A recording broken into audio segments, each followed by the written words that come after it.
Buenos días. Hoy iniciamos el tema que habla del aumento de volumen de líquido extracelular, la hipervolemia. La hipervolemia es un concepto de hipervolemia, es aumento de la cantidad de líquido en el compartimento extracelular por encima de la que debería estar.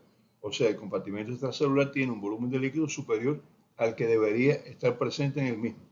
La hipervolemia tiene una relación directa con la cantidad de sodio en el compartimento extracelular. Es la principal causa de hipervolemia. Si aumenta el sodio extracelular, aumenta la osmolaridad. Si aumenta la osmolaridad extracelular, se retiene el líquido en este espacio, sale el líquido de la célula, aumenta aún más este espacio y por tanto cuando hablamos de hipervolemia estamos hablando prácticamente al mismo tiempo de hipernatremia y estamos hablando sobre todo de hipertonicidad extracelular. Aumento del líquido intersticial como el intravascular. Aumenta el líquido extracelular en general. Aumento de la tonicidad en este espacio y entonces el líquido intracelular fluctúa dependiendo de varios factores a tener en cuenta. Al aumentar la cantidad de líquido intravascular, el corazón tiene que trabajar más. Eso lo he mencionado creo que 2 veces ya. Además, aumenta la presión sobre las paredes de los vasos sanguíneos, porque aumenta la presión arterial, estimula los vasoreceptores, se estimulan los centros situados en el hipotálamo, se elimina más sodio y agua por los riñones y esto hace que el volumen extracelular y la osmolaridad extracelular se normalicen. Qué bonito, ¿eh? Ya no pasó nada. Tenemos un aumento del líquido extracelular, aumentó la tonicidad, se desencadenan los mecanismos. Desencadenarse los mecanismos de hacerse de más agua, los riñones eliminan más agua porque disminuyó la secreción de hormona antidiurética. Ya, todo quedó resuelto, ¿no es verdad? Ojalá fuera siempre así. Sería muy fácil. La cantidad de sodio en la dieta es un factor importante a tener en cuenta, pero no es el único factor. En condiciones normales, la sobrecarga de sodio en la dieta lo que hace es aumentar la osmolaridad en el plasma, pero en relación con esta dieta, desencadena el mecanismo que ya hablamos, se compensa la sobrecarga de sodio y no pasó nada. El aumento de sodio en la dieta en condiciones y personas normales, lo único que hace es desencadenar estos mecanismos. La ingesta de sodio excesiva no es causa suficiente para producir hipervolemia ni hipertensión arterial. Debe combinarse con un mecanismo capaz de retener mineral en el organismo. Si los mecanismos de compensación funcionan, usted puede comer un camión de sal, que no hay problema. Y estoy exagerando, estoy exagerando en los días que yo dije que podían comer sal. Pero si tiene cualquier fallito, cantidades mínimas de sal pueden crearle problemas serios para su salud. Lo mejor, coma moderadamente la sal. Son 2 los mecanismos que pueden causar retención de sodio y agua. Uno, retención de sodio y agua directamente por los riñones, como en enfermedades renales y la acción de las hormonas. Estos son lo que se conoce como enfermedades primarias, que son 2 grupos.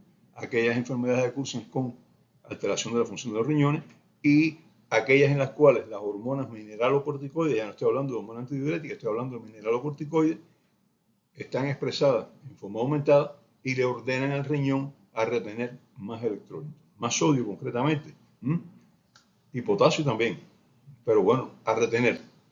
Estos son los 2 grandes grupos de mecanismos considerados como causas primarias. 2, la percepción equivocada por los receptores renales que disminuyó la cantidad de sangre que me llega y entonces ellos dicen, si disminuyó la cantidad de sangre que está llegando al riñón, esto está causado por hipovolemia. Y si está causado por hipovolemia, quiere decir que el volumen sanguíneo ha disminuido. Y si el volumen sanguíneo ha disminuido, a retener agua y a retener sal para aumentar el volumen sanguíneo. Pero en estos casos realmente no ha disminuido la cantidad de sangre que, en general, la que ha disminuido es la que llega al riñón. Es decir, el compartimiento circulatorio renal, no el extrarrenal, no es general. Y entonces el riñón tiene una mala percepción de lo que está pasando en el organismo. Tiene una percepción de lo que le pasa a él. Bueno, como muchas personas, esas personas dicen, a mí me pasa tal cosa, eso le pasa a todo el mundo. Y le echa la culpa a situaciones que no son realmente las culpables. Se retiene agua, se retiene sodio, ya sea por un mecanismo o por otro, y el efecto adicional de retener sodio es que el agua lo acompaña automáticamente. O sea, retiene sodio por los riñones, ya sea por mecanismos renales propiamente, ya sea por mecanismos hormonales, y al retener sodio, se retiene agua también. Aumenta la bulimia. Las causas primarias de retención de sodio más frecuentes son la insuficiencia renal oligúrica. Es la fase de la insuficiencia renal donde ya el riñón no es capaz de concentrar la orina, pero tampoco es capaz de excretar todos los electrolitos que tiene necesidad de excretar, ni con agua, ni sin agua, ni nada. No es capaz de realizar su verdadera función. Los riñones no pueden realizar su función. Y al no poder realizar su función, fracasan. Y al fracasar, la cantidad de orina disminuye, óligo, poco, escaso, urea, orina, y es la fase oligonúrica, oligoúrica de la insuficiencia renal crónica. Esa es la primera causa, la más importante de hipervolemia. Los pacientes con insuficiencia renal crónica en fases avanzadas retienen agua, retienen electrolitos, tienen edema y tienen hipervolemia. La segunda causa más frecuente son enfermedades renales crónicas que afecten túbulos, afecten la absorción de agua y sodio, aunque sobre todo la excreción de agua y sodio, aunque no esté en la fase de insuficiencia renal.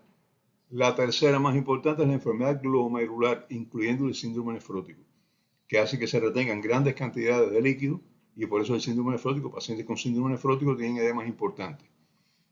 La cuarta más frecuente, obstrucción renovascular bilateral severa, es decir, no llega sangre a los riñones, las arterias de ambos lados están obstruidas, sea por trombosis, sea por cualquier otra causa, y entonces, ¿qué pasa? Que no llega cantidad de sangre suficiente a los riñones desencadenan los mecanismos de retención de agua y sodio porque se equivocan, piensan que hay hipovolemia, lo que hay es hipervolemia, se retiene más agua, se retiene más sodio, y entonces aparece hipervolemia. Y además aparece hipertensión arterial, esta es una causa de hipertensión arterial, la obstrucción renovascular, enfermedades renovasculares, enfermedades vasculares de los riñones, de los vasos sanguíneos, de arterias que entran a los riñones. Otras muy importantes son las tubulopatías hereditarias con retención de sodio, enfermedades tubulares de los riñones. El riñón aparentemente funciona bien y funciona bastante bien, lo único que tiene que no elimina sodio, retiene sodio. Son enfermedades tubulares que hay unas cuantas ahí, casi todas son hereditarias. Y tenemos también el exceso de hormonas mineralocorticoides, que son hormonas de la corteza suprarrenal. La más importante es la aldosterona, el hiperaldosteronismo, pero también el aumento de cualquier otro de los mineraloesteroides, que son las hormonas que regulan la excreción de minerales por el riñón y las produce la corteza suprarrenal. Como ven, las causas principales son fundamentalmente enfermedades renales y la hipersecreción hormonal. Las causas renales retienen sodio y agua, aumentan el volumen sanguíneo y esto causa edema. En las enfermedades renales con retención de agua y sodio, el edema es un signo importante.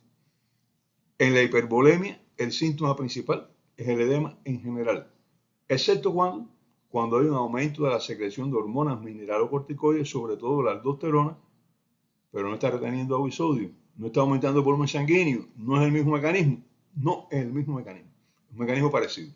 ¿Qué pasa? Aquí se retiene mucha sal y menos agua. El agua se retiene un poco secundariamente, no es como en otras enfermedades renales que se retiene sodio y agua, aquí se retiene más sodio que agua y esto hace que aumente el sodio en sangre, produce hipervolemia, pero la sangre es hipertónica y al ser hipertónica arrastra agua de los demás espacios hacia ella y el edema no es tan frecuente. Hay su pequeño edema, pero ¿cuál es el síntoma principal de los casos que cursan con aumento de la secreción de hormonas mineralocorticoides y específicamente con aumento de secreción de aldosterona? La hipertensión arterial. El hiperaldosteronismo, sea primario o secundario, es una causa importante de hipertensión arterial y los edemas, a pesar de que hay hipervolemia, son mínimos, porque la retención es mucho más de sodio que de agua.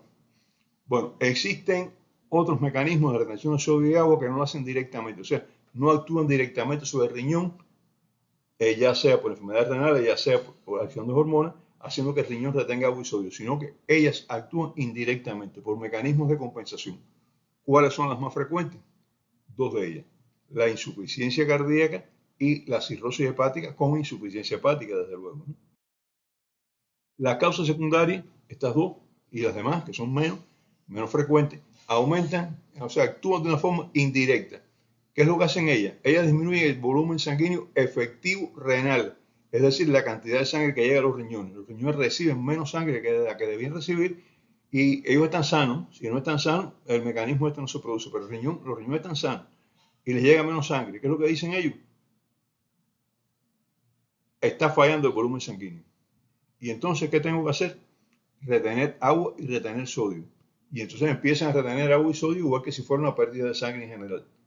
Estas causas, insuficiencia cardíaca y la cirrosis hepática con insuficiencia hepática, engañan a los riñones, porque los riñones perciben que le llega menos sangre, creen que disminuyó el volumen de sangre y retienen sodio y agua.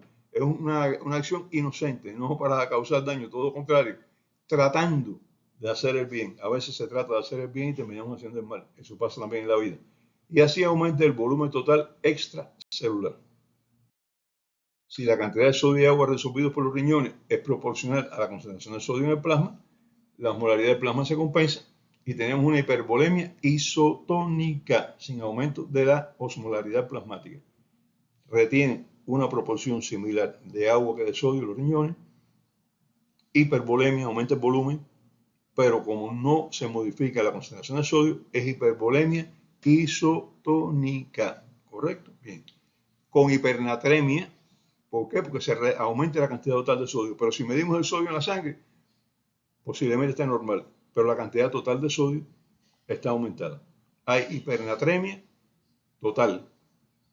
Si medimos todo el sodio del cuerpo, cosa difícil, pero si pudiéramos medir todo el sodio del cuerpo, el sodio está aumentado. Lo que ocurre es que no está aumentado en proporción a la concentración de líquido y por tanto es isotónica. Si no se consigue resolver la situación, si no se consigue reabsorber la cantidad de agua suficiente para poder compensar la cantidad de sodio reabsorbido, ya sea por la acción de los minerales esteroides, ya sea por enfermedades renales, ¿qué se produce? Hipernatremia. Pero como no se ha podido absorber la misma cantidad de agua, es hipernatremia con hiperosmolaridad. Fíjense la diferencia.